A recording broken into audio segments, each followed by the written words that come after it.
Children of the night, what music they make. They're all gonna laugh at you!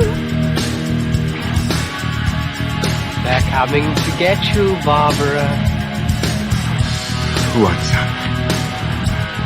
I'm not gonna hurt you. I'm just gonna bash your brain.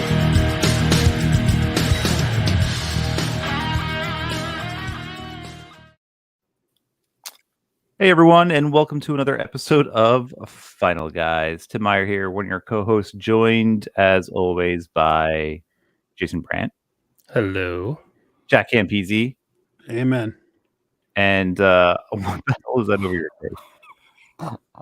I don't know. Okay. We're also joined by Hunter J, who is having an episode of stuck in my mask! What the hell is that thing? literally suffocating himself It's right like now. when I was stuck in a coil. Wow. So tonight we're going to be discussing the newest Netflix treasure, Midnight Mass. Very excited to deep dive this one with you, sirs. Before we get started, though, does anybody have any exciting news? Anything they want to talk about? Anything they want to promote? My editor's missed her fifth deadline, so Oh, I don't know when my book's coming out. nice. Calling him or her right out.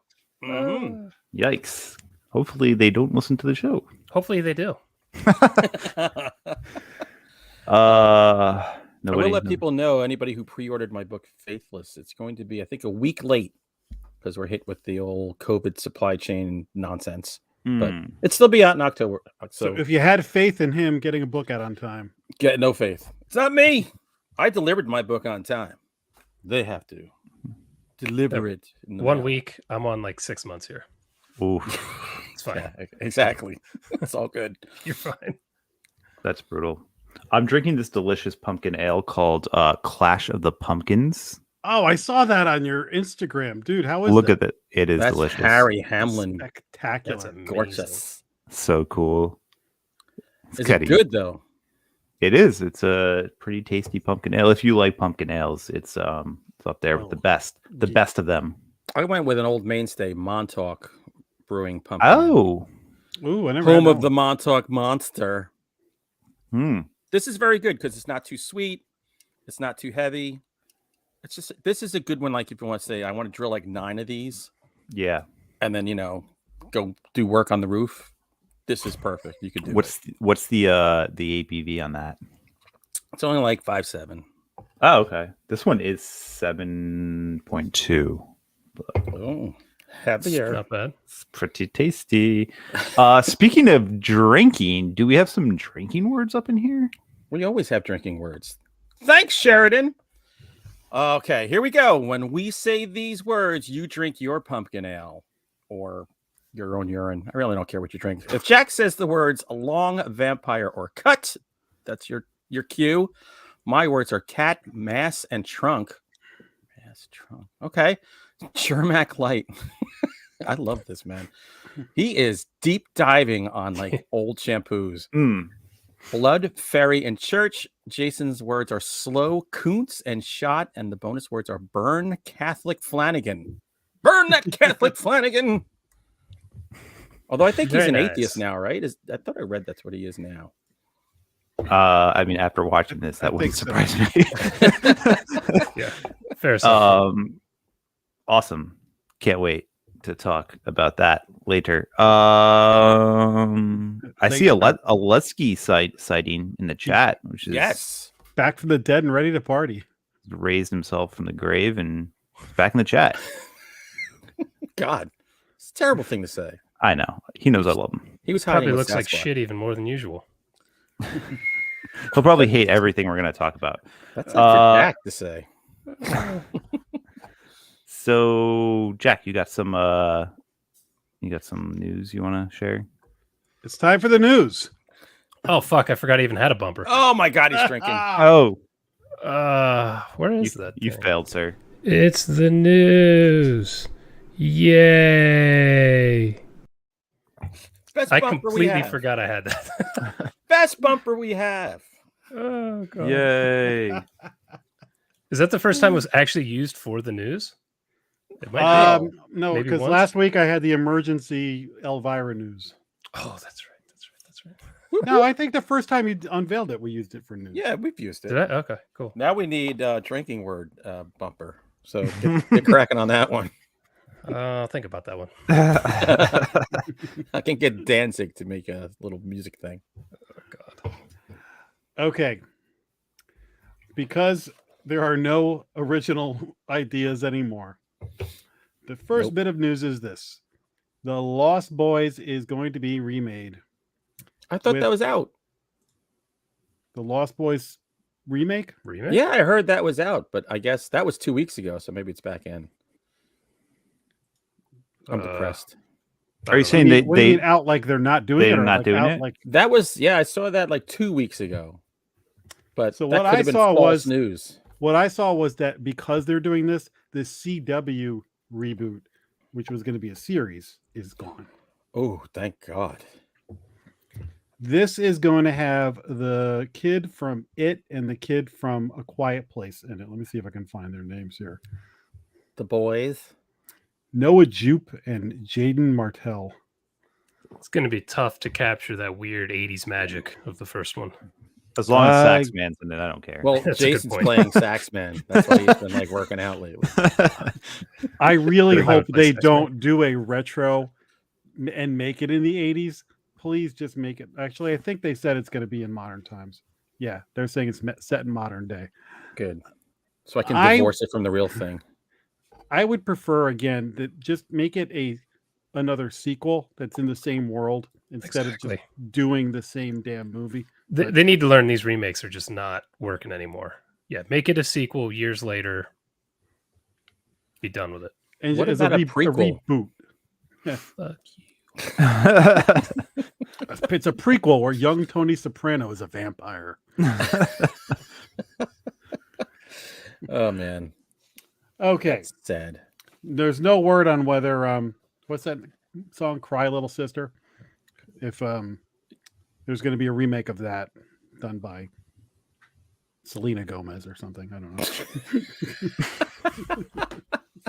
Did you ever see her that James Corden does that thing carpool karaoke? I haven't So- seen the one with her. She did it with him, and like you get like 15 minutes. They did like 13 minutes of gags on the road stuff, like 2 minutes of singing, just to like, all right, let's fill this up with other things. Felt bad for her. The best carpool karaoke is with Paul McCartney. Where Yes. they're driving around his old neighborhood. That's awesome. That was an awesome one. Oh, and Josh Marcella brings it up. Will they have a modern equivalent of the sexy sax man? Yeah, it's gonna be Jason, except Me. it's SACKS. So he's going in a I different like it. route. Yeah. I'm gonna His name is John cultivate a solid Saxman. gut for it. Flapping his sacks around. Okay, in Shutter news this week, on October 26th, they're going to start a series of documentary, like it's a docu series. So each episode is called Mhm. Behind the Monsters. They're going to do one on Freddy, Jason, Michael Myers, Candyman, Chucky, and Pinhead.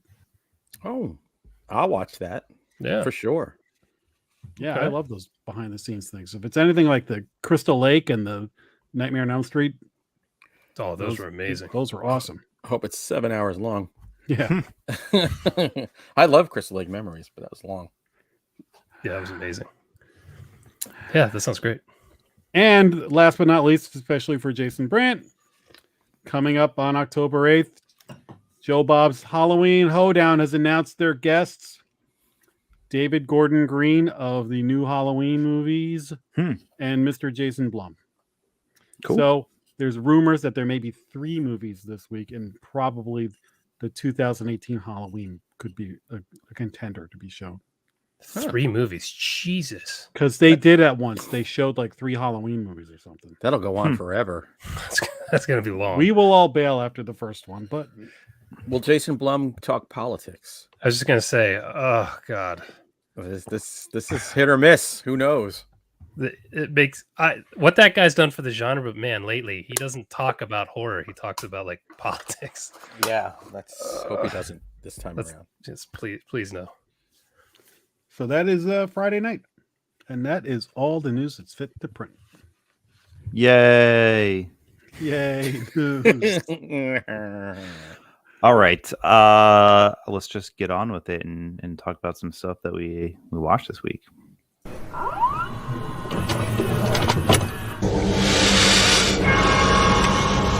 We have such sights to show you. Like how quick I was on that bumper. You were were. perfect. That's right. Just wait till the next one when I screw it up. I was gonna say we know who Jason likes more. Well, I give him some time. Like I lead into it. I don't leave him hanging like some other co-hosts. Thank you, Tim. Like we haven't done this 250 times or whatever. It's only Whatever. 226. 226. It feels like 250. Fair point. All right, Hunter Shea, why don't you kick us off with what you watched this week?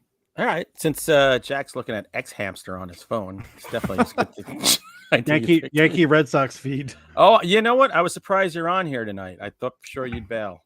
That's Well, I figured this game is going to go till friggin' 1 a.m, so Yeah. I'll get the. You'll I have don't to know give if I me can get. updates throughout the episode. the scoring I can get- updates. I don't know if I can get the actual game or just the friggin' stats. So don't mind me. Go on. All right.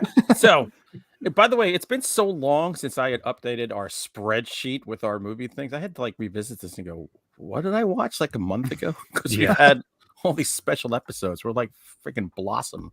Yeah. A very special Blossom. So, I'm going to lead off with a great movie, Jennifer's Body. Oh, I had not seen in quite a while, and we saw it was on Tubi.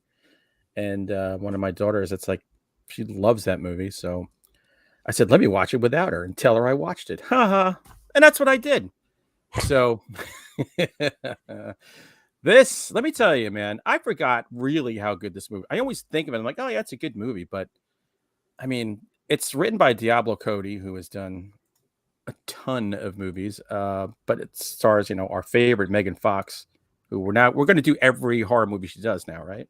well, she's going to be on a vampire movie Exactly. on Netflix in like 2 weeks. Yeah, so doing That that. also has Sydney Sweeney in it. So Oh, home run. Better Done. save yourself up for that one, Jack. Yeah. you can borrow mine, Jack. So, I got a new tarp coming in from Amazon.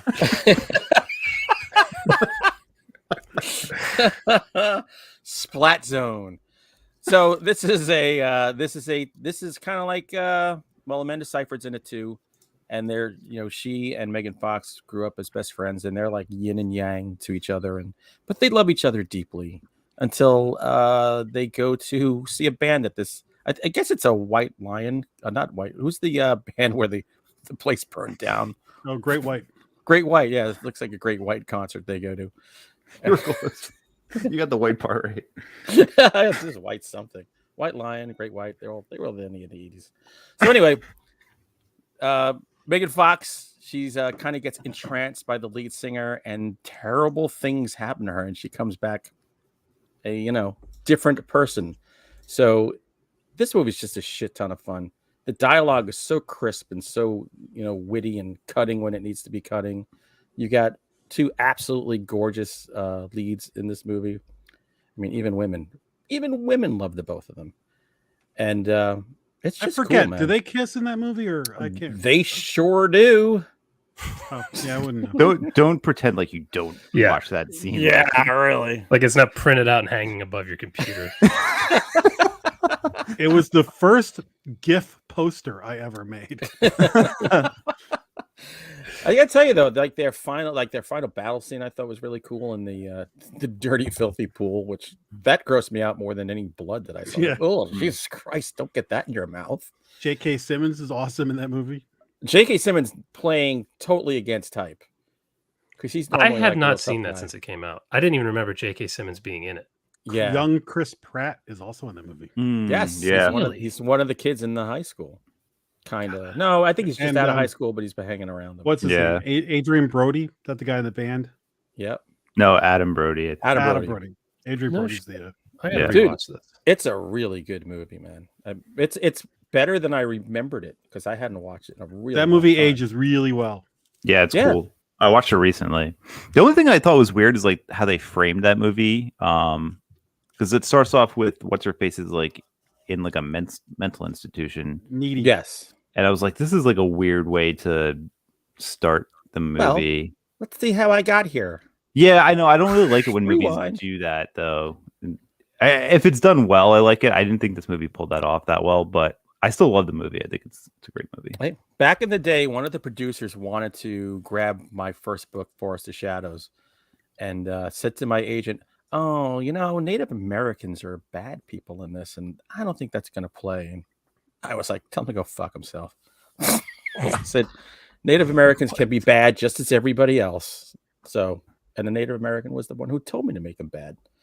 So I wasn't backing down on that. God damn it. But I hold Thank no you. ill will. I still like the movie. I like the movie a lot. That's a great sidebar. Thank you very much.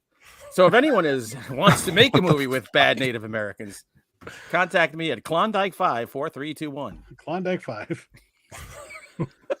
That's The Simpsons. Jesus Christ. All right, I'm done. I'm spent. All right, thank God. Where's my tarp? Campese. Tarp Boy. Who can take a sunrise, wrap it in the sun? I watched the new Candyman movie. Oh, cool. I want to see it. Oh, I have heard some things about this. Number one, I think it's worthy of doing as a main feature because I think we'd have a good conversation about it. I think Jason and I are waiting for it to be on Tubi. And you probably would be because I think I'm just going to give 1,000-foot view of this. It's a decent slasher movie. It's got some pretty cool kills in it. It is nowhere near as good or interesting as the original Candyman. That movie had such weight to it. Tony Todd's presence with that voice and Virginia Madsen and almost like entranced and all the crazy stuff she goes through in that, that graphic violence with the like blood angel on the floor and all that kind of stuff. There's You were a lot. so not selling me on this one because you're describing the first one like it's any good. Yeah, you have yet to say anything about the new one. Yeah. And I hate the first one. I think the geez. first one's I love fine. the first one. Like I watched it a few times. It's not one of my favorites, but I when I do go back and watch them, I was like, oh yeah, there's some pretty good stuff in this movie. But like it's not on any kind of all-time list for me or anything.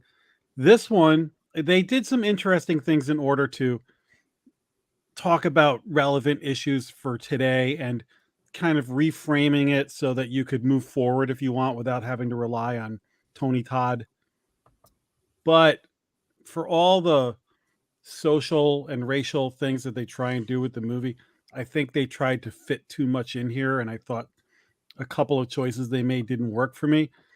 At the same time, I watch a lot of these movies that have a lot of commentary on them, and I'm really more concerned about was it a good horror movie first, and I think it's a pretty good horror movie. So I thought it was okay, but there's luggage to it. So you guys watch it and we'll watch it. But I would say when it comes I watched it with friends, so I didn't drop like $20 on it. We split it up. So it's worth a watch, but for me, it didn't I'll revisit it because we do it, or there's some really cool kills in it. They do some cool mirror stuff. So I thought it was all right. There was some clunky stuff at the end. I was like, I'd rather do a comic book movie. This sounds like the episode that gets us canceled. I'm excited for it. I love stuff like this, so I'm all for it. I'm definitely going to watch it. It's the price tag's a little steep right now, and I already blew some money last week on a shit movie. Well, Jason, you and Hunter will overreact to all the political stuff, and that's why it'll get canceled. Because you're idiots. Because we're smarter. We understand politics, but that's fine. My oldest daughter saw it and she said, "Dad, that movie's trash."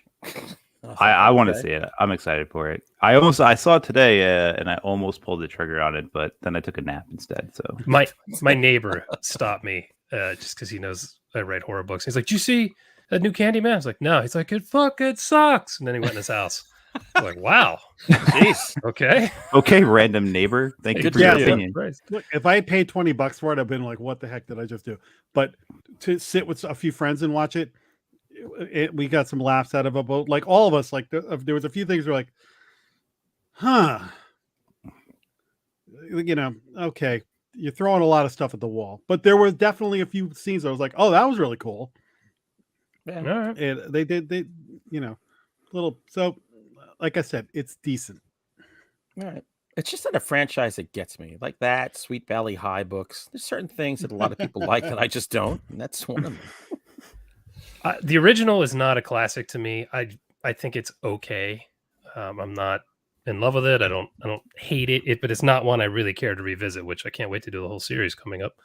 But yeah, I never saw any of the sequels, and I didn't remember enough about I'm not going to go to bat for the first one because I saw it like last year or something, and I forgot a lot of stuff from it. And like I said, all the political or social messages, I just sort of remember the broad strokes of what they were doing in that. Hey, you can't call ladies broads anymore. Stop that. Get enlightened. Fucking troglodyte. My turn? Yeah. All right. So the reason I am not super keen to spend money on Candyman right now is because I spent money on Old. Oh, wow. Oh, I can't wait for this. So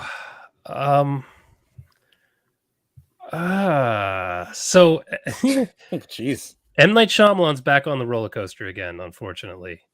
And this is a big dip for me. I don't know what it was with his writing. I thought it was bad. Like Really? There's no other way of putting it. I thought it was bad. The dialogue, the acting, like everyone was so wooden in the acting that I almost felt like that had to be the direction because everyone was bad. Right. And the dialogue was crap. The way people were figuring out what was going on was just, it just did not feel well put together. But I will say this, the idea is phenomenal. And he could have done such cool shit with this if it had been maybe a Netflix 8-episode miniseries or something. Like this, Right. This idea really could have been something. But as a movie, the story felt very rushed, and people were just making leaps out of nowhere. So for anyone who doesn't know, these people go to an island, and they find this kind of secret beach they're taken to, and everybody starts to age very rapidly, and shit just goes really crazy. Everyone figuring out how they're aging and what's happening and all that is not good. The fact that these people's minds age at the same time as their bodies, so like What? a 6-year-old is like now a 16-year-old and has the mind of a 16-year-old and the education of a 16-year-old. Like what? Incredible. It just stupid shit like that really bothered me. Is that the kid from Pig? Looks like a kid from Hereditary. Hereditary. Yeah. That's the same kid from the Naked Brothers band. Oh man, this was rough, man. By halfway through, I was like, oh god. Thank God we didn't go see this in the theater and do a main feature on it. I was going to run to the theater to see it too. Me too. Man, How was the twist? Not me. I like the end. I actually like the end. Fuck Holy you, shit, Sheridan. I you like buried the What? lead. Sheridan has to drink for that. Yeah, really. So I don't know if it's because I was so low that as soon as something good started to happen, I was like, oh, hey, okay. But, I don't know. There's not much that works for me. The destination is not worth the journey. Seriously, I'm really curious for you guys to see it and let me know if I'm just crazy or if it seems like really weird. Like really weirdly put together. It's odd. All the performances are so odd. Well, like you with Candyman, a good friend of mine saw it and said it was total garbage. That's about. I'm still gonna watch it just when it's. I'm cheap. gonna watch it. I love Shyamalan movies, so When it's in Redbox. I don't understand this guy. how he can like do really well, and then the next movie you're like, what the fuck is this? Well, that's 2 movies in a row. Because don't forget the other one, yeah. You know, Glass or whatever. That Yeah, was. I Glass. wasn't a fan of Glass. no, this is so much worse than Glass. It's mind-boggling. Really? Yeah, yeah. This is not good. All right. But great idea. This is one that should be remade like 2 months from now. Old Time Hollywood would have done that. Just burn the negatives of this and start over.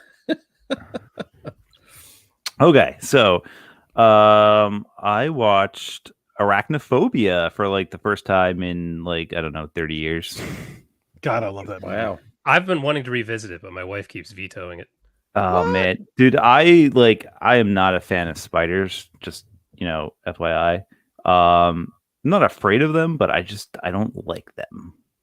I understand they're good and they like eat other bugs and stuff, They're and like it's everywhere good up to here. have them around, but I just don't like them. So like this movie definitely got under my skin a little bit. So if you've never seen this movie, it's basically about this South American killer spider that gets sent to the US.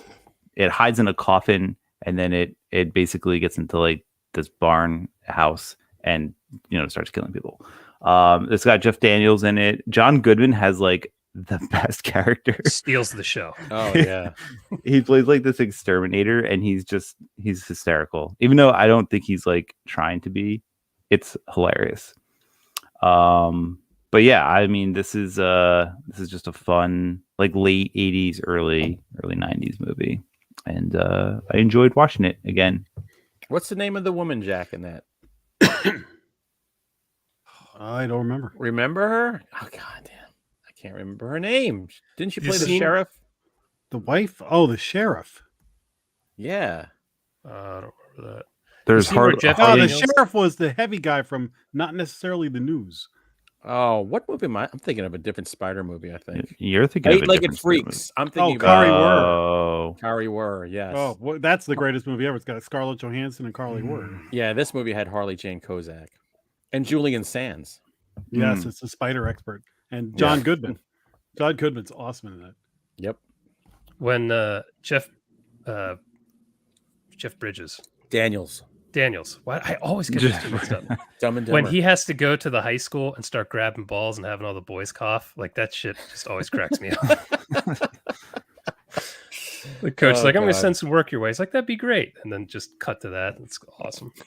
It's a good movie. I want to go back to that. Yeah. Good job. it is fun. All right. Is it my turn? Yep. All right. The best way I can describe this movie, I'm going to read a little clip from Wikipedia for Puppet Master 4, which was on Tubi. Here we go. In the underworld of hell, a demon lord named Sutek sends forth a trio of diminutive servants called the Totems, magically controlled by this netherworld minions, to kill those who possess the secret of animation, including the magic Andre Toulon used to give his puppets life. However, it transpires also that a team of researchers working on the development of artificial intelligence are close to discovering Toulon's secret. And then Sutek sends one of the totems as a package to two of the researchers involved, who are taken by surprise, killed and stripped of their souls by the foul creature. Oh my God. Dude, this movie, first of all, the puppets in this movie, like the puppet master, they look really big. They're like giant marionettes in this thing. They're not like smaller ones. It's a straight to DVD or VHS back in the day movie. You will love the scenes in hell because the demon is straight up made of paper mache and foam rubber. And he's just kind of like bouncing around from side to side. And he's got like, you know, cloak things. There he is right there. Look at that. What a face. Wow. Wants to abort. Yeah, They it's fully lit it too. Oh yeah. It's unreal. This is a movie that's maybe so bad it's good.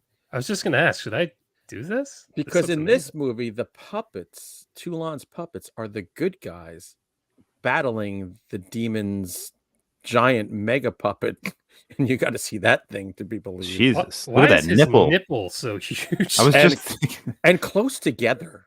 Like, it's got close nipples. Some people are close talkers. It's that nipple Yeah. really stands out. Yeah, that's something. it's as Noticeable. bad as you think it would be.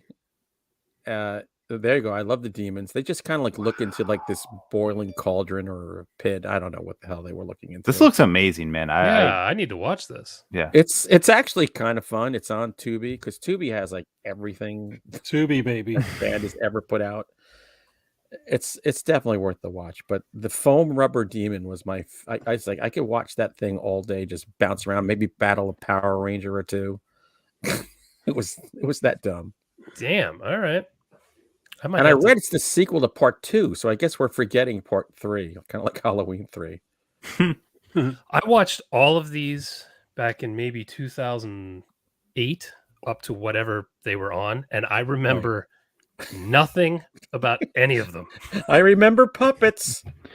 I watched like the first 2 or 3 like recently, and I've already forgotten everything about it. Although that one, The Littlest Reich, is amazing. Yeah. Yeah. Oh, yeah. That was great. Absolutely stunning. It's the only rest- one I remember anything about. Whatever. Nice. So yeah, Puppet Master 4. Rush to Tubi. 2-0 Red Sox. Oh, Yes. Yeah, brother. Bogarts hit a dinger. Okay. The first two Blumhouse movies in that 4-movie series came out this last week. And I watched both of them. So I will report on each one. I will start with Black as Night, which is a vampire movie set in New Orleans. And coincidentally, coming off talking about Candyman, this also deals with some racial issues. There are all takes place in a black neighborhood, and Keith David is in it. Oh, I love Keith David. Sold. Yeah, really. It's about a girl who is walking home one night and she gets attacked by a band of homeless vampires who are attacking this area of the city that is like a project, and there's gentrification going on because that's happening in all the movies now. Jesus Christ. Jack, weren't we attacked by like homeless zombies in Atlanta? Yes, Remember we walked back from watching the World Series, and I was like, "Holy shit!" They were yelling at you with the Piazza shirt. They wanted to take my Piazza jersey, and I was like, "No fucking way! You're gonna have to kill me to get that off of me." The second night, we were like, "Let's just stay at the hotel bar." So anyway, Yeah, those are very aggressive. This girl gets attacked, and then she realizes that there's vampires in her town, and her couple of her friends and some new friends band together to deal with the vampire threat. And I'm gonna say that this one is a run-of-the-mill cookie-cutter kind of vampire story that is more for like a normie Halloween party where they want to put on something scary. People who are sick of vampire movies, this is, you're like, well, why am I watching this? If you're a vampire fan and you just want to catch it, it's fine. It's harmless. But like I said, I think it's geared more towards like teenagers, people who haven't watched a lot of vampire movies. But if you've watched as many as we have, you're not seeing anything. Especially you. Yeah. And there's a couple of really clunky things that happen sort of in the and where they're trying to go with the messaging of this movie that made me roll my eyes. But it's what's happening to Blumhouse? This is what they did last year, right? They're doing the same thing, release 4 movies in October, and one is good. I'll share the line with you that they said that made me. They were talking about the head vampire who's creating an army, and they said he's a vampire supremacist. Oh, Jesus Christ. Done. We crossed that movie out. And I just started laughing out loud. But Keith David is Keith David, so it's great. Yeah. It's free. So if you're It's just free looking for and it's got Keith something, David, yeah, and it's better than Bronx versus Vampires. Much. I mean, wow, dude. Sold. It's no Salem's Lot. No, it is not. Oh Sure. dear God. So Vampire Supremacy. so I will report on the next Blumhouse movie when we come back around. All right. All right.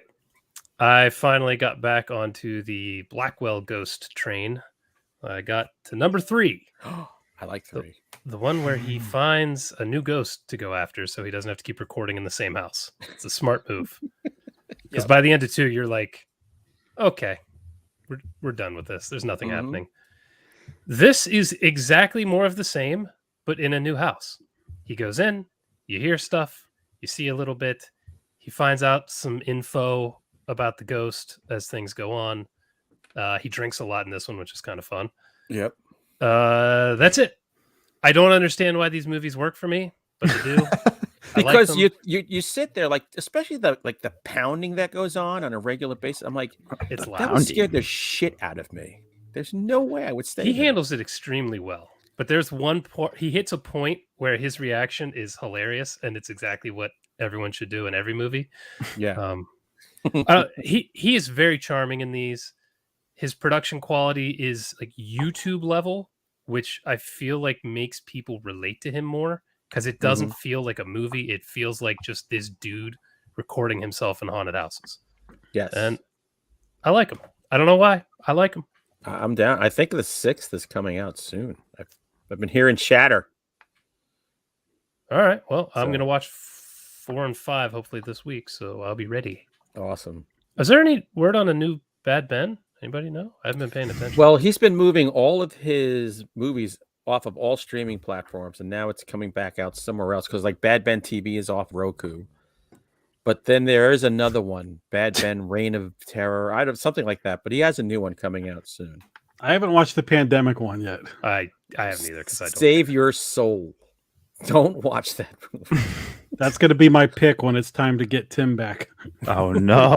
Yes, that's $250. Because it's long too, and it's not. It was made by fans. Because watch, let's see if he would react to another movie. I'm like, what if we watched Van Helsing? I thought we discussed doing that. You like Van Helsing, don't you? No. Oh you yeah, don't? totally. No. 250's Van Helsing. 250 done. Yeah. Don't like that movie. I mean, I haven't watched it since it came out in theaters, but I remember like that being one of the only movies that I've ever wanted to walk out of the theater on. Here's the deal: you have to buy the fucking 4K Ultra. No, it's streaming everywhere for free. I'm not. I buying don't care. You garbage. have to buy it. We've put up with stuff for you. You have Jack to buy had to us find copies too. Listen, Yeah, I totally. actually wouldn't mind going back to revisit it because, like, I do like Hugh Jackman and I love Kate Beckinsale, so like, it would be interesting to go back and watch. And well, she's the only reason to watch that movie. God, it's only like 4 months away, 5 months away. That sucks. Yeah, thank God. I'll probably Maybe it could be a quit this Christmas podcast by then. Having to listen to that guy do the Dracula voice. Oh God. Soundtrack's good though. I like the soundtrack. Just remember there being like a really terrible CGI of some monster. Oh, all of them. All of them. Every single thing. All right. Stone. You heard it here tonight, folks. So, do you guys remember like those clown sightings, like like 3 or 4 years ago? Do you remember I wrote that a short shit? story about that. Yeah, They were great. Yeah. They were great, right?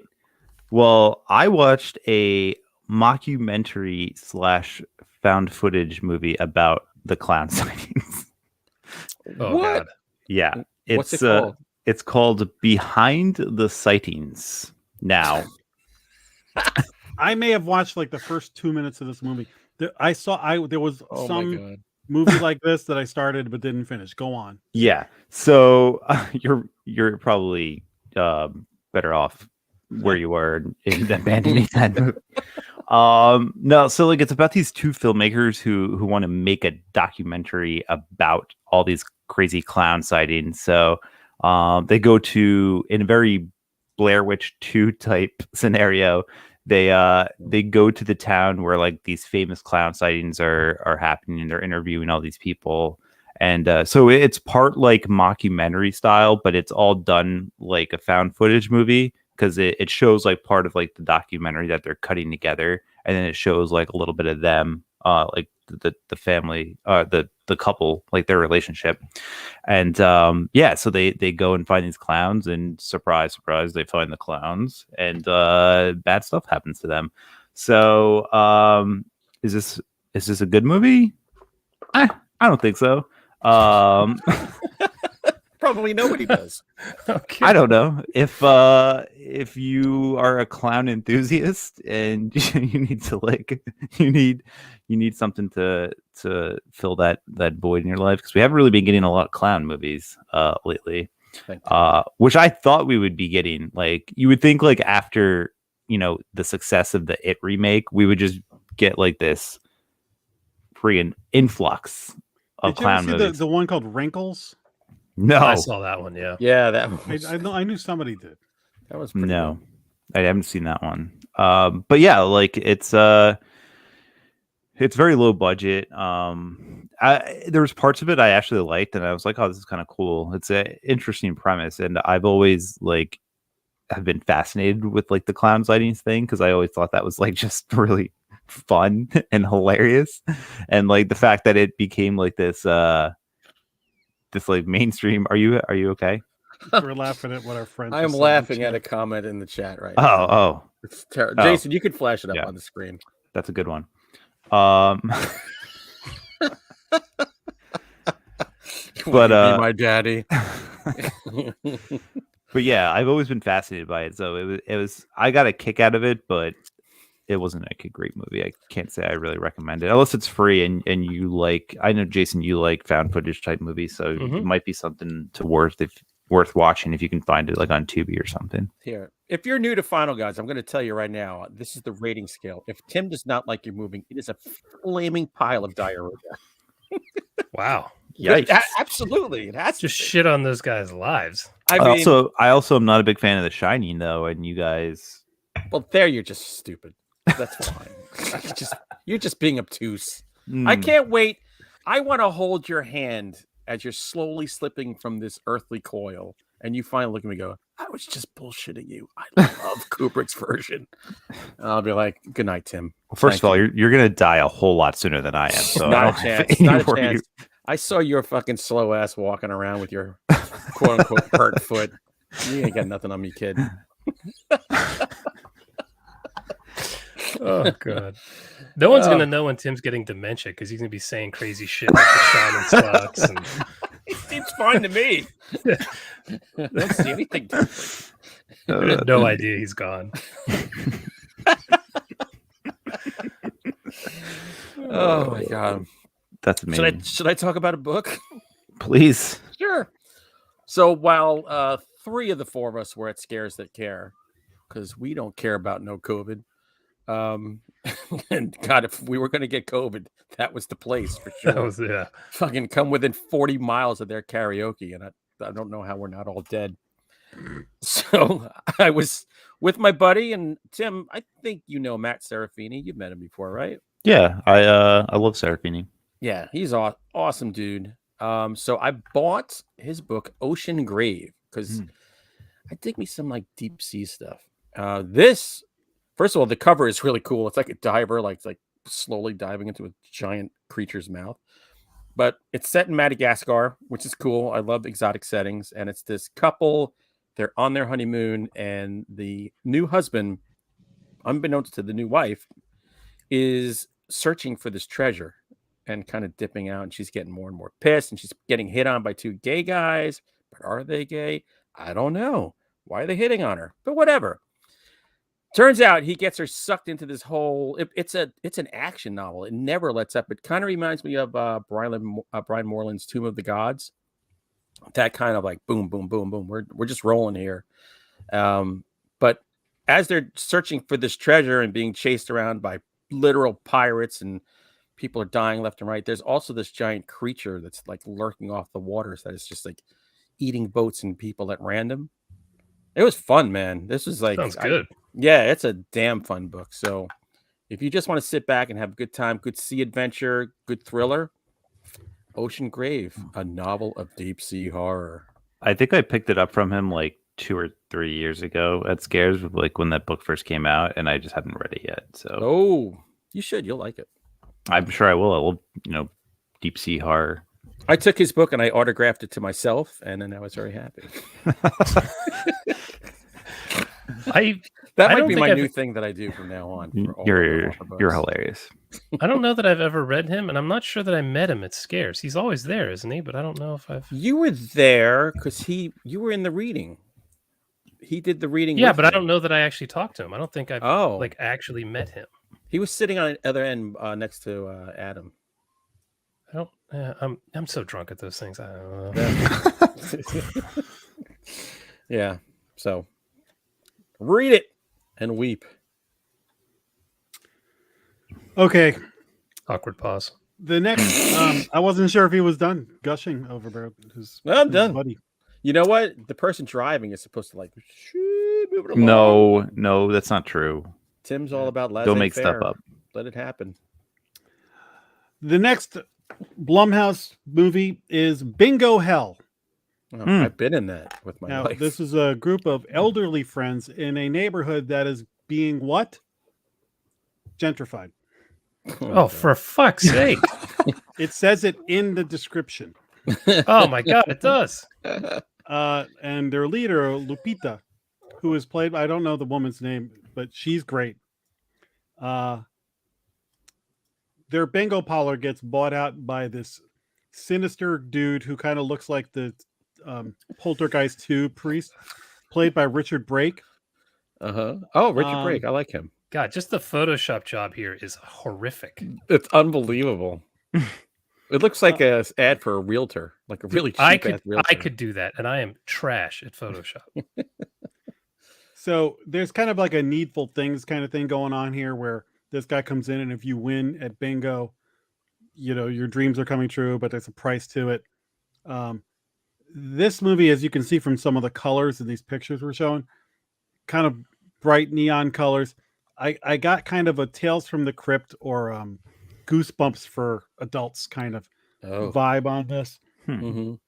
So it's better than the vampire movie because it's got some humor to it and it's a lighter tone, but there's some good kills and gore stuff in it.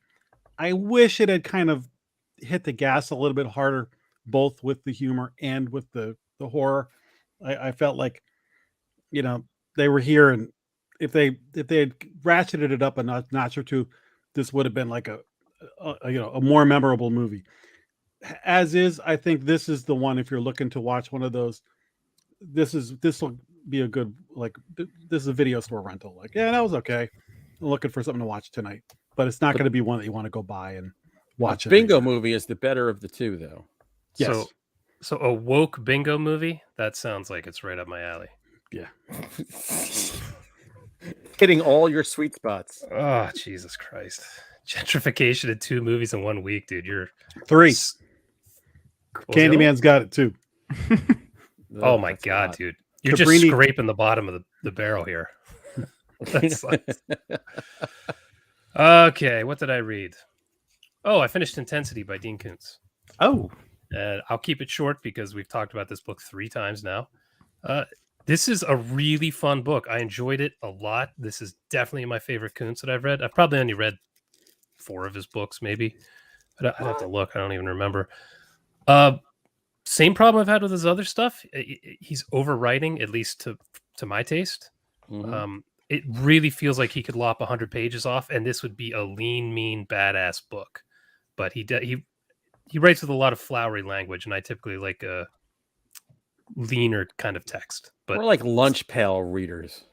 Yeah, I'm stupid. I don't need dollar words when a nickel word works. So but it's a good book. Like, I love the story. The pacing for a Koontz book felt very aggressive, and I dug that. But yeah, I don't know how big it was. Maybe 400 pages. There's an outstanding 300-page book in this, but still really enjoyed it. Cool. I mean, I'm the same with you. Like, his books are just a little too, like I said, he wants to be a poet. Is what he wants to be, and what he probably should. He probably is, just under a different name. Yeah, he might be. Mhm. If you're a poet and you know it, that's never good. Oh no, that's what I've heard. I mean, if you like this, if this style of writing is your thing, then you're probably going to really like this book. Just for me, it felt like a lot of it. I was like, I'm reading a Right. lot of stuff here that doesn't really need to be in here, but a lot of people like that kind of style. So, yeah, who am I to say anything about Dean Koontz? That guy has sold more books and made more money. Yeah. than Who are I you? will in my lifetime. We are the Who are you? effing final guys. He's not. yeah. He hasn't done 226 episodes of a podcast. Oh Bruce shit! Dickinson. Well, you can watch Gold the records. next. You can watch the very loose cinematic adaptation called High Tension. Yep, I've seen that, but I might watch it again. Yeah, you should. I also read a book this week. Actually, I listened to a book this week, and that book is The Fisherman by John Langan. I've been meaning to read that. Dude, this book was so good. It's a little bit of a slow burn, and it has like a I don't want to say unique story like framing device, but kind of. So it's basically about these two fishermen who are kind of just like hobbyist fishermen. They just do it like once in a while, and both of their families are dead and died in tragic accidents. So like they kind of bond together that way. And so the one fisherman invites his friend out for this trip up to upstate New York near like Woodstock. Mm-hmm. And on the way, they stop at a diner and they learn about this tale of the place that they're going to. And then it kind of cuts back to regular time and them going on this trip. This if you're into cosmic horror, this book is for you. It is such a good cosmic horror story. You must have wet your pants the entire I was so wet, like you have no idea. Yeah, Jesus Christ. I was so wet. I need to start clipping the shit that comes out of our mouths. Oh God, we're done if you do that. Move on. Nobody heard But that. this it's been out for a while. It's been like out for 5 years, and I think it won a Stoker Award for best novel, if I'm not mistaken, which is it's well deserved because it's an amazing story, and I highly recommend It's that nice you to see check when it the out. Stokers actually do that. Yeah, Most Sure. times it's a popularity contest, but Mm. we're not going to go into that. Anyway. now. I haven't even heard of this, but this sounds very interesting, and I'm going to I need a enjoyed new it. book soon. yeah, I enjoyed it, and the audiobook, the guy who narrated it did a phenomenal job. So Nice. I like. I think that's it. Are we good? Done. Good. Let's get going. Shooting blanks. Let's talk about Midnight Mass. You like scary movies? Uh-huh. What's your favorite scary movie? I don't know. You have to have a favorite. What comes to mind? I've been so excited to talk about this movie all week, or this series, because it's not really a movie. Although it does feel like a 7-hour movie, right? Did you guys get that impression? It didn't feel like individual episodes. Yeah, I could see that. It flowed very well. It Mhm. did. It Nice, did. got some chops. So I guess we'll go one by one and give a non-spoilery opinion of the movie. So let's do it in reverse. Let's go with the old guy first. All right. I don't know, guys. This Flanagan dude, he might have what it takes to make some good stuff. Yeah, think.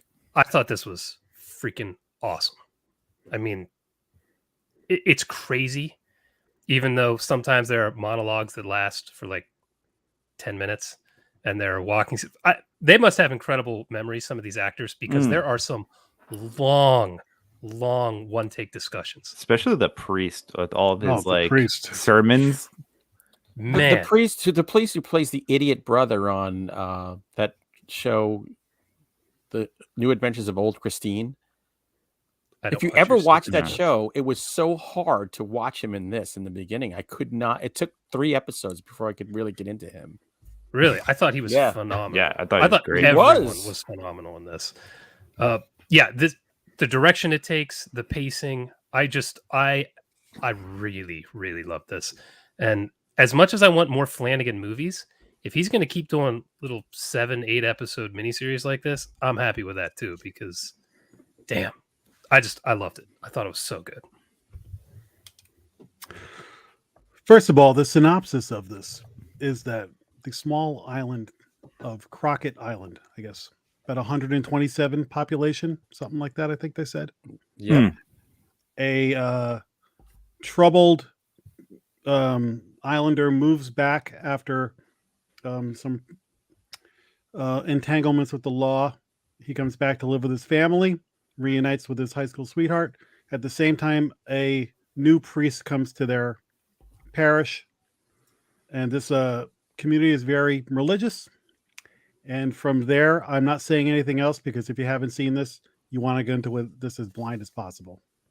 So that's the synopsis of Tim skipping the synopsis. Jesus Christ. I'm sorry, I don't know what I'm doing. That's fine. I have been saying that for a year, guys. He finally admitted it on the show. I will echo what Jason said. I really like this a lot.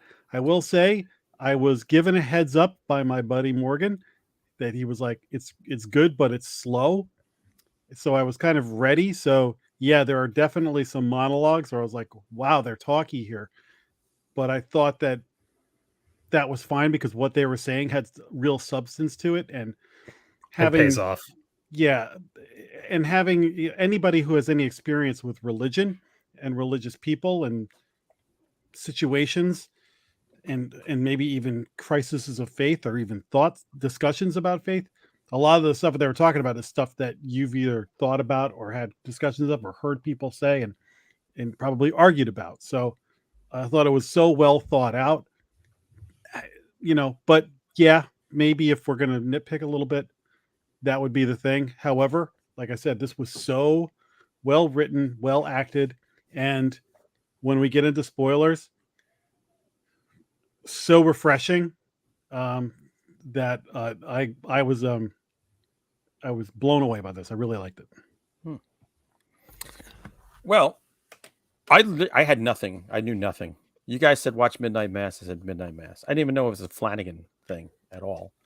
I did until one of these guys recommended it, and I was like, Flanagan? Oh. Yeah. Well, yeah, it's natural. I'll watch anything he does. Yep. Obviously, he's been doing so much King that the DNA is now fused into his own. And he said, oh, fuck it, I'm going to make Salem's Lot on an island, and I'll make it smarter than what you did. If religion triggers you, if you've had issues with Christianity, this is not for you. I'm going to tell you to stay the hell away from it. I never do trigger warnings, but don't watch this movie if you don't like any aspect of Christianity. I don't know. I don't know. You might actually really like this, depending on you might really, you might not. It's going to bug you, because if you like Christianity, you might want to stay away from this movie. It's I don't know. It could go either way. I think if you have a thin skin, yes, it will bother you. If you're a person who can look at the good and the bad, because I think they presented both aspects, then you should watch it. How about Don't Be a Pussy? Watch Midnight Mass. Yes. Look, I thought all of the performances were just stellar. My complaint was, hey, why say in 100 words what you can say in 13,000 words? I was like, all right, nobody speaks like this. So this is maybe one of the most unrealistic movies or shows I've seen in a long time of the way people interact with each other. So in a way, it felt really, really preachy. In fact, there were sometimes I felt like going, does this qualify me as having gone to church on Sunday? Am I all right in God's eyes? Because I just watched this movie. But as it goes along, I haven't seen a horror anything that's moved me to tears in a long ass time. And this really broke me in the end. And I think it was investing all that time with these characters and some of these long conversations, and I thought it was pretty amazing what he pulled off. Although in the very beginning, I kept going, why does everybody look so strange? Nobody looks right in this movie. Until later, I realized why. But yeah, one of the makeup jobs in particular was like that is not an old lady. My brain kept going, this looks wrong. Are these people sick? Okay, What's no, the I matter? called it immediately. I was like, But yeah, I thought unbelievable. well, the other Unbelievable. thing it's a Mike Flanagan, and I figured out something that was, I don't know, bugging me is the right word, but in Doctor Sleep, I kept saying there's something that's, I really like that movie a lot, but there's something about it that is lesser than the Shining, and I figured it out with this. It's Mike Flanagan stuff always looks like it's shot on a set. It does look it looks perfect. And like the Like too hotel in Doctor Sleep looked very much like a set. And this, like, it's okay. It's his aesthetic. Right. It's gorgeous to look at. I like the aesthetic of it. Even though the island is gross. Yeah, I liked it too. I would literally hang myself after 48 hours on that island. No way. Yeah, I mean, I obviously love this a lot. I love religious horror stuff. Pretty There good it for is. heathen. There it is. The Tim category. Religious horror Cosmic- on a fishing island. On an island. Cosmic religious horror. I love fishing Maybe horror. Cthulhu would come out of Jesus. I love island community horror.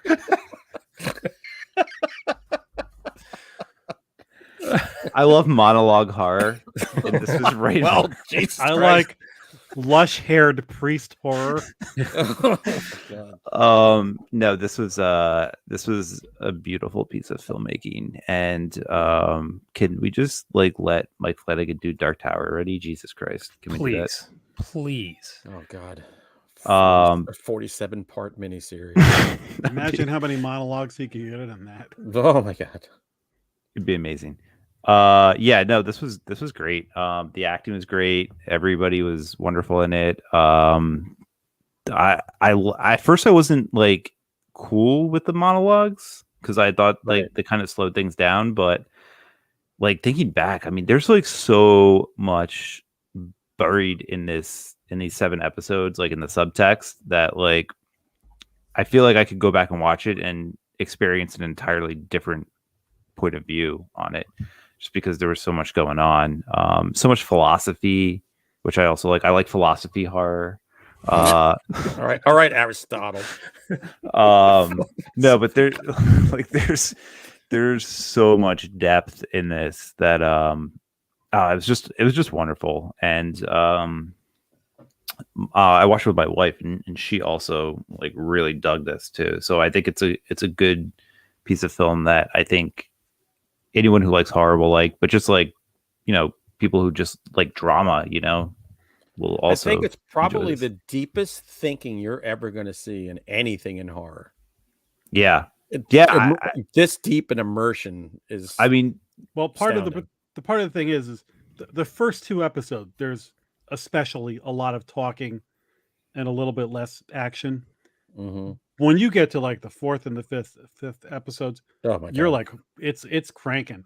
And then in the 7th episode, when that thing ends, all those monologues and all the character building and relationship building that they did pays off. So it's not like, yes, I think you probably could have made this 6 episodes, but I liked that it had the space to breathe, and a few of the things that the surprises that they threw at you had more weight because there was the 7. I'm glad it wasn't 8 though.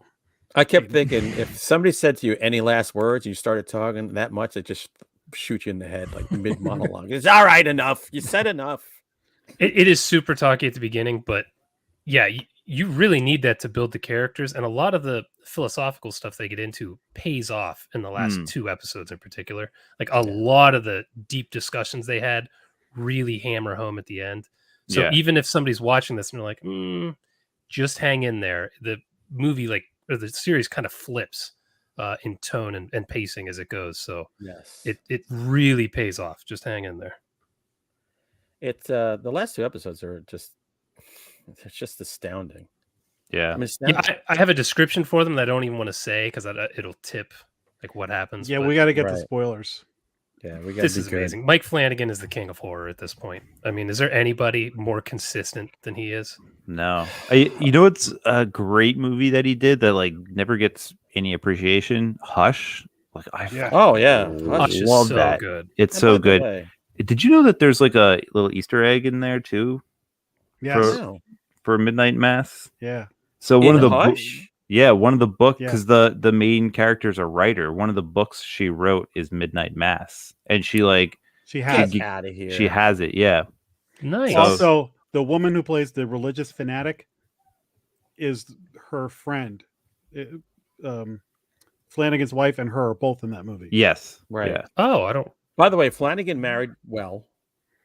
He did, like most guys, he stepped up beyond his league because she's great. Yeah. She's a But good the, actress. the religious nut, that's straight up Marcia Gay Harden from The Mist. That's what I was thinking. yeah. Mother Commodity or whatever her name is. Yeah, it just gave Yeah, her with a series. little Joffrey from Game of Thrones. thrown in. Carrie's Yeah. mom too, like totally. Carrie's that mom. Yeah. type. Yep. Yes, yeah.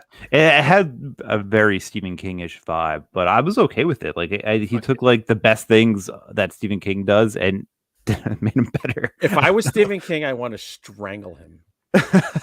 I'd really want to strangle him. I'm like, oh, all right, you just tried to, up me with Salem's Lot. Thanks, jerk. But it works. It works on so many levels. And when we get into spoilers, we'll talk about like some specific things that makes it like Salem's Lot a lot that I want to talk about. Also, there's another Easter egg in Gerald's game. There's a copy of Midnight Mass also in there apparently. So Yeah, he's she been throws working on it this at the for a long dog. time. Yeah, so he's been at this for a while. So I'm Yeah. glad it finally came. She throws And it at the dog.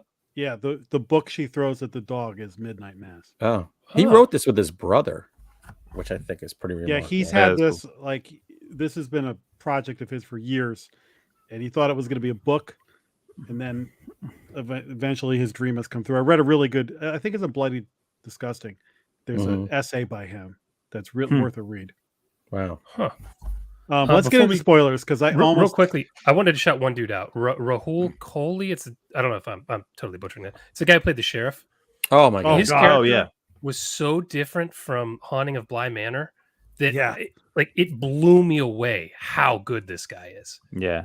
So I just wanted to. Everyone is great in this, but that dude's character was so different. Like he's amazing. And he was I great. think in it. he has the best monologue in the whole thing. Oh yeah. We can get into it. Oh, when she's telling him to go after. Yeah. Yeah. Let's get to spoilers because we already said a couple of things that almost are too much. So everybody, we all Too recommend it, much. obviously. Too The much. fact that you liken this to Salem's Lot is probably giving Yes. way too much. That's what I was It's saying. the Like, movie I know about I'm wearing evil a Salem's puppets. Lot shirt. Evil puppets on an island. Come on. We know. All right. The kids are asleep. Let's talk. Let's talk. If you don't want to know super secret stuff, go away. So vampires, but Which I not had no vampires. idea. I kinda suspected did. vampires as soon I as I did. heard the The swooping. wings. Yeah. I, same thing. I said vampires. I thought the exact same thing. But like my favorite thing about this is that they don't mention the word vampire at all. Like vampire doesn't even exist. And the fact that they like the priest thinks it's an angel the whole time, and I'm like, fucking dude, it's a vampire. But Just- dude, that makes total sense though. I know, Angels are that's what's- terrifying to behold. He saw it on the road to Damascus and the Holy Land. Like it, But that's all what's makes so cool sense. about it is because like he's so blind to the fact that this thing is destructive and like essentially a virus that he thinks it's like a good thing, and like that's like the whole point of the show. And I love that, the fact, and it's just like, when we go back and talk about religion and how a lot of people think it's good or bad, and you can have that argument, and how like you can be blinded by actually what's going on just because you're too close to it, type of thing. Yeah. I love that whole aspect of the show, and I know it's like the theme of the show, but it just pulls it off so well, and I don't know, fucking love it.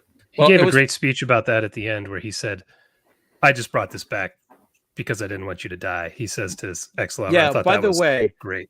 here's the thing. Yeah, so everything is with good intentions, but all the good intentions came from his dick. like a typical man. Like, because at the whole point that you think, all right, this is all about, he thinks this is an angel. He thinks it's going to bequeath these incredible miracles on the place where he's been a Monsignor for so long. But really, he's thinking with his dick. Yeah, he wants to bring back the old lady and keep banging. He's like, yeah, I look good now. I remember when she looked really good. She looked so good that we made a baby who does not look very good. I don't know what they did to Annabeth Gish in this movie. I didn't know it was her. How did you like her? The Easter egg with her? What was the Easter egg there? There was an X-Files poster on the Gillian Anderson poster. Yeah. Oh yeah. There was a lot of cool like posters in the background. There was a poster for Seven, which I thought was cool because there was like 7 episodes, and I thought that had something to do with it, and also the religious aspect. So once you found out that this was vampires, and I mean, there's so much to talk about with that. But as a big vampire fan, I'm wearing a Salem's Lot shirt. I'm going to be watching Salem's Lot this month. And there's a remake being done right now. Mm-hmm. But I want something in the vein of Salem's Lot, but I don't need. Hopefully, the remake is good, but the last remake wasn't. But I was happy to see somebody do something that was, in the same spirit of that, but also like something new and and new life into it, and more depth, and not just the kind of same old, adventure vampire hunting, which could be great. But to take it that way, I was like, thank you so much. Yeah, you gave us a vampire who's a priest. Yeah. Like, the antithesis of, the thing that's supposed to kill the vampire is the thing bringing death to your island. I mean, which I thought was remarkable. I grew up Catholic, and I was like hitting my head against the wall. Like, what if you put vampire blood in the chalice for communion? That's brilliant. And then the whole idea of it being a false prophet, or, the congregation embracing it as a savior, and the whole Jonestown cult thing that goes on. Mm-hmm. Straight up Jonestown at one point. I'm like, oh my God. Got the cups ready and everything. I wanted to mention, I'm sorry, I thought you were done. No, go. I was just going to shift gears and say the balls it takes to kill off your main character halfway through the series. Oh, yeah. Is nuts. Like, that could horribly backfire, or it pushes the whole story forward, and it just like catapulted everything from that point. I was fine with it. That's what I meant by having 7 episodes. I think they kill him off in 5. Yeah, I think like end of 4, beginning of 5, something like that. Yeah. Right? Mm-hmm. I mean, that was he just walked around moping anyway. I was like, goodbye. We spent a lot of time with that character. By the way, did you think that he was gay? No. I thought there were several cues in there, and I even asked my daughter, who's gay. I said, "That." She goes, "Yeah." She goes, "He's gay," but he goes, "He can't come out because of the religion." No, and this is why when they slept together, they slept separately. He was in love. A gay person can love anybody of any sex whatsoever. That means nothing. But that's the vibe we got here. The vibe I got, Flanagan, I'll ask him. The vibe I got from that, and I'm not saying you're wrong and I'm right or anything, but the vibe I got was she just had a miscarriage. He's racked with guilt whenever he closes his eyes. He sees the ghost of the girl he killed. Mm-hmm. They're sort of in a position of maybe cuddling and just having somebody I love next to me. We'll take baby steps here and work our way up to the main event down the road. That's what I got from it. I'm gonna the main event. I'm thinking it's Flanagan showing, you can be gay and love somebody and be loved just the same as anybody else. That's the vibe I got from it. Could be totally wrong. I just know that most guys, when we talk, first of all, we don't expose our feelings. And second of all, we don't pull our sleeves up to make little like finger gloves on our sweaters. It just doesn't happen with guys. What are you talking about? Yeah, trust me, it doesn't happen with you. You don't even own a sweater. Actually. Some of the stuff that I've seen such good and such bad with religion, and I really appreciated the way that this sort of mob mentality was like there was a fever, there was miracles, everybody was going to church now. The sheriff's son wants to be part of the his social group. So Yep. he We wants got a to start going to vaccine. church. Well, this is a very COVID centric movie. I mean, and honestly. so then the practically the whole town is turned, and we'll get to that scene in the church, but just a 1,000-foot view, they do horrible things once they're vampires and they have that thirst, right? Mhm. So that's the addiction, that's the thing. Then they afterwards, most of them realize, oh my God, what have I done? Right. And that was that kind of They still have some epiphany humanity.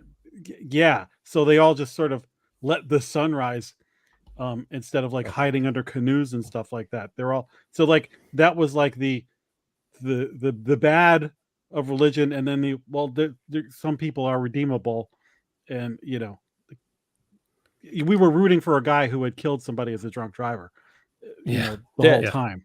There were 3 scenes that really got me where I was like, my eyes were brimming. It was when the town drunk was forgiven by the girl that shot him. Oh my God. That was a tough scene. Almost lost it there. When the guy who was doing all the bad shit to like break them off from communication from the island asks the altar boy, they're both vampires, if he forgives him. Yeah, that nearly broke me. And then singing the hymn in the end was just, I'm like, I feel like bawling like a baby for like 5 minutes here. This never happens in a horror movie. Yeah, there's good shit there. I'll add one to that. The father and son doing the prayer together, and then the father slumps over before the prayer is done at the end. I mean, that was... Yeah, the whole end of this is like a 2-hour... from dusk till dawn almost. It's just 2 hours of absolute insanity. Yeah. That just leads to everybody dying but 2 characters. And you're like, holy shit. Like, he spared no one. No. And even out of the 2 of them, she looks at him and goes, I can't feel my leg. So the miracle that saved her is now gone. Yeah. I'm like, holy Which cow. you knew was going to happen, but like that was crazy. That was like literally the last thing that they said. Yeah, can't feel my legs. Roll credits. Yeah. Oof. Brutal. Oh man, like when the town drunk died, I felt so bad because like he was trying to get his life on track. He had that like nice scene where he was looking at all the tasty beers in the beer cooler, and they did look good, and he didn't do it. He didn't take one, and they're like, yes, this guy's gonna be, oh no, he's dead. He died. Yeah. Yeah. Which tells you, if you're thinking of quitting drinking, just keep on going. No point. You're gonna suffer some kind of consequence if you do. Did anybody notice that the mayor of the town looked and sounded exactly like Ned Flanders? Yeah. Oh, Jesus Christ. Especially in the beginning. He's like Oakley Dokley, and I was like, oh my God, I'm gonna lose it. And he was one of those months ago. This guy looks weird. What's wrong with him? When the cats washed up on the beach and he just wouldn't shut the fuck up. Yeah. What was that? We just kept talking. I was like, well, someone shut this man up. Typical doddering old fool. Yes. And by the way, if that was dogs, this thing would never have been made. But cats, we can do whatever. We can have seagulls picking at dead cats all day long. Yeah, nobody cares. Fine. Sons of the thing I wanted to touch on too was so the sheriff, the X-File doctor, goes to him and is like, you need to go to that church and investigate this. And then he does the whole thing about, I was a cop, 9/11, all the stuff he had to deal with. And he goes, and you want me to go investigate the church or whatever the heck he says? Yeah. That was my favorite part of the entire thing. I was like, that was one of the most thoughtful, well-written things I've heard in a long time. I thought your favorite scene would be the montage with the Neil Diamond song. Oh, I love that. They had played 2 Neil Diamond songs, I think. I thought that was phenomenal. That was really good. Watching people kind of like move in the way they haven't in a little while and starting to look not so bad, a little less liver spots and wrinkles.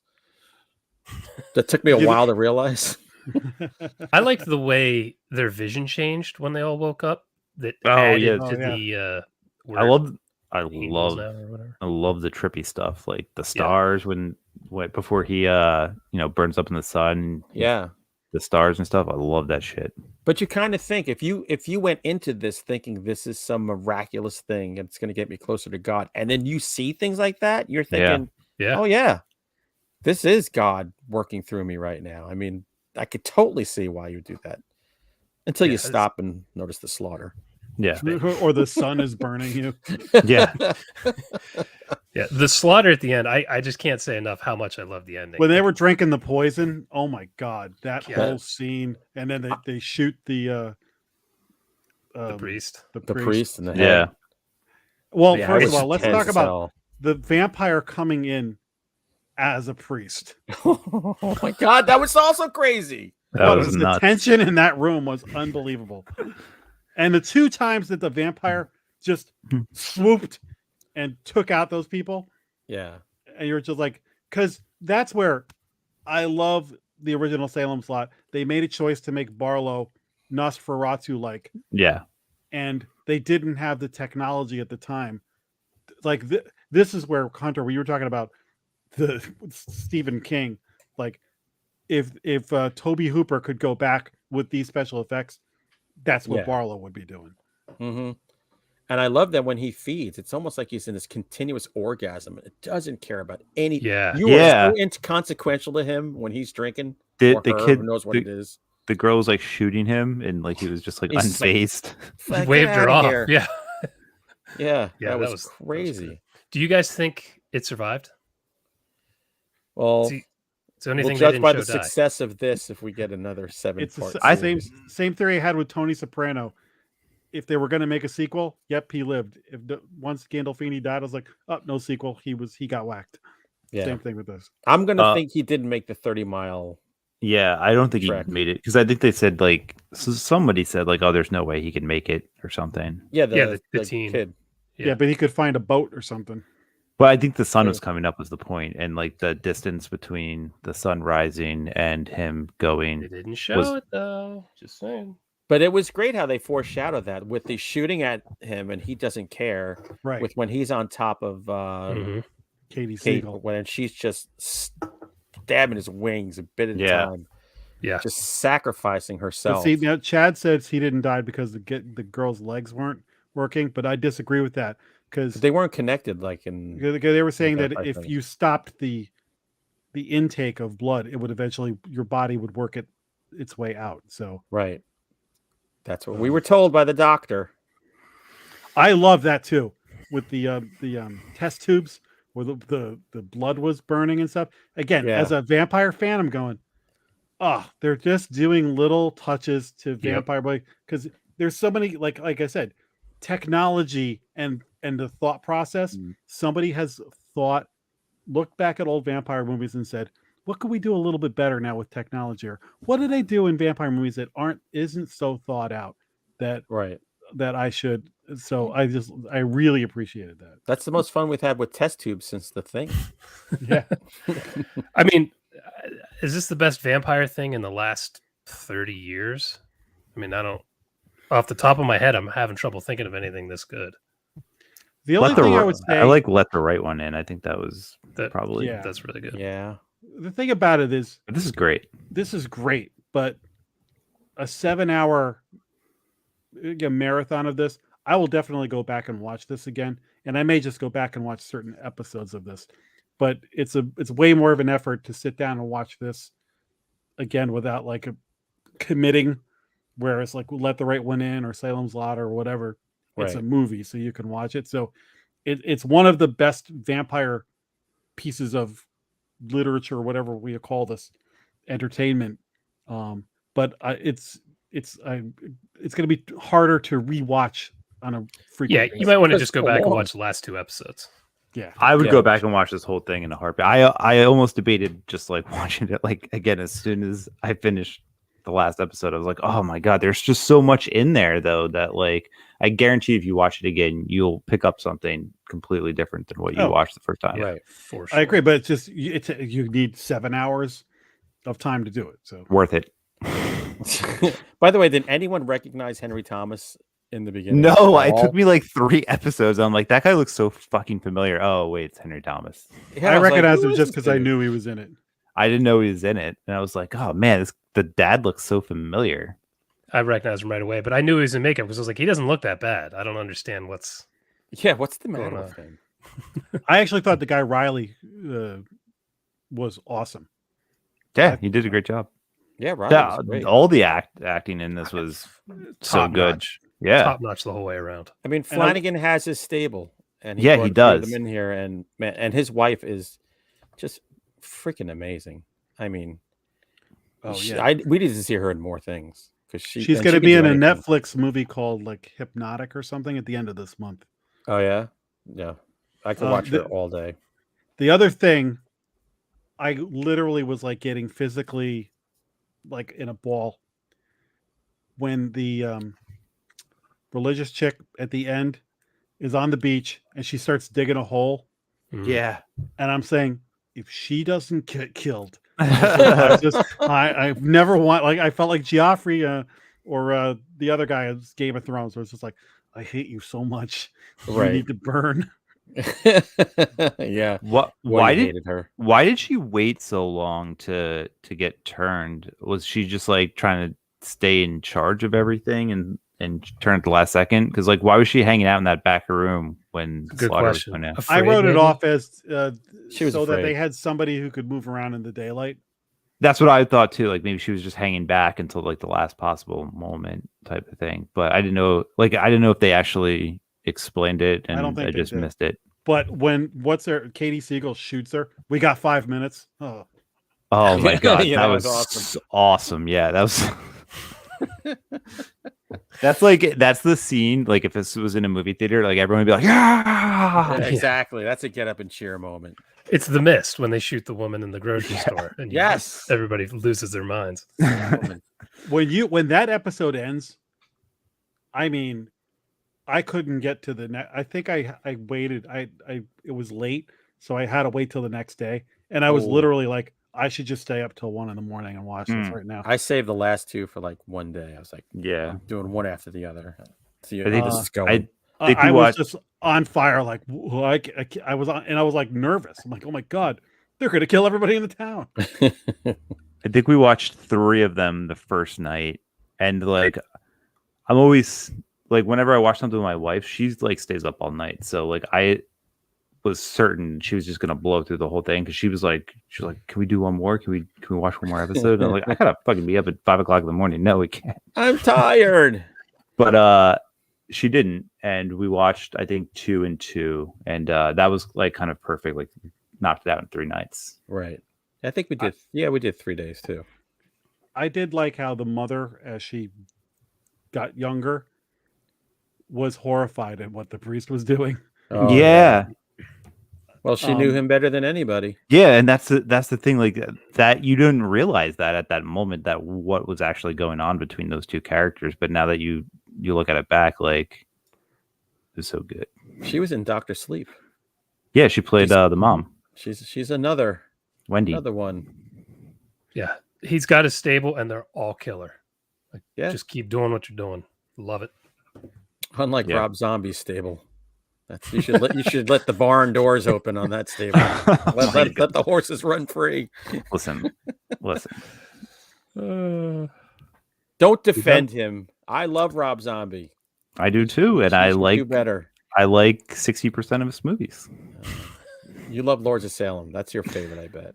It is my favorite. Actually, it's my favorite Rob Zombie. I actually just read the novelization, and it's pretty fantastic. Oh yeah, it's great.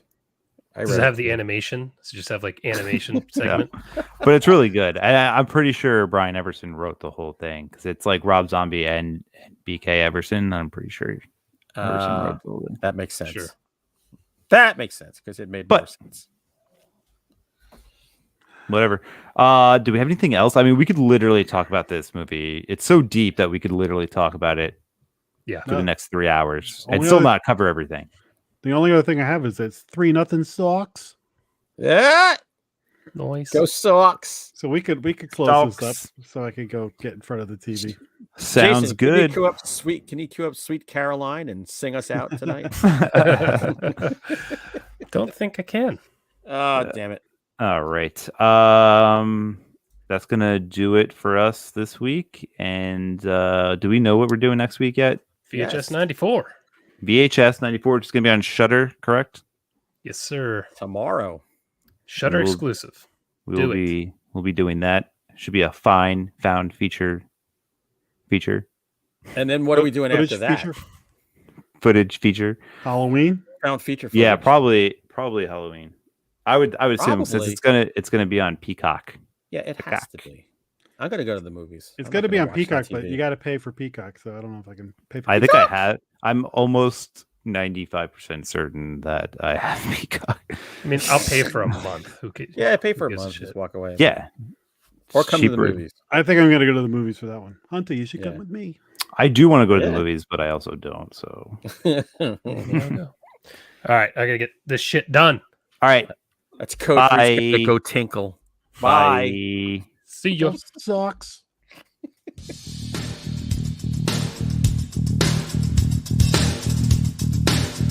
Game over.